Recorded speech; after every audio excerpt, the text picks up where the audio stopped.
جب سراج صاحب بطول کے بارے میں فیصلہ کرنے لگتے ہیں اور بطول اور ساحل کی شادی ایک ساتھ کرنے لگتے ہیں، یعنی عاشر سے طلاق لے کر بطول کا رشتہ اب ساحل کے ساتھ جوڑنے پہلے تو بطول بھی اور ساحل بھی دونوں راضی نہیں ہو رہے ہوتے اور سراج صاحب کو بہت سمجھانے کی کوشش کرتے ہیں کہ ماموں اس رشتے میں بالکل بھی راضی نہیں ہے بطول، تو آپ زبردستی کیسے کر سکتے ہیں؟ پھر سراج صاحب کسی کی بات نہیں مانتے، بطول بھی اپنے والد صاحب کو بہت زیادہ کوشش کر چکی ہوتی ہے منانے کی کہ وہ عاشر سے کسی صورت بھی طلاق مت لیں بطول کی، اور ساحل سے رشتہ مت جوڑیں، وہ کسی صورت بھی ساحل کے ساتھ خوش نہیں رہ سکے گی اب۔ لیکن سراج صاحب بطول کی بات بھی اگنور کرنے لگتے ہیں۔ پھر بطول بے بسی کے عالم میں آ کر تنہائی میں سوچنے لگتی ہے کہ کبھی کبھی اپنوں کو کتنا مشکل ہو جاتا ہے کہ بات سمجھانا، کیا ان کے اندر اپنے خونی رشتوں کا ذرا سا بھی احساس پیدا نہیں ہوتا کہ ان کی آخر کیا فیلنگز ہے اور ہمیں بھی ان کی فیلنگز کے مطابق ہی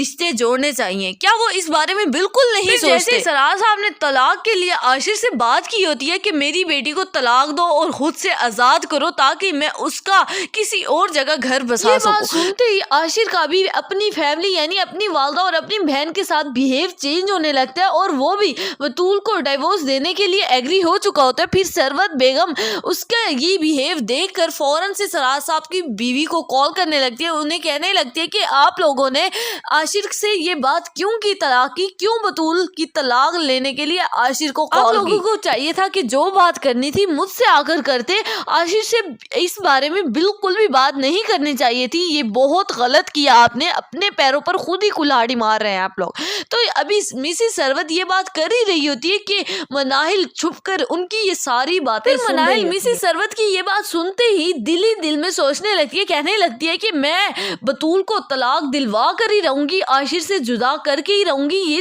آپ سوچ کیسے سکتی ہے کہ بطول اب دوبارہ واپس اس گھر میں داخل ہوگی یا وہ عاشر کی زندگی میں دوبارہ آ سکے گی؟ سو ویورز، آپ کا کیا خیال ہے کہ کیا مناہل بطول کو طلاق کروانے میں کامیابی حاصل کر پائے گی؟ اپنی قیمتی رائے سے ختم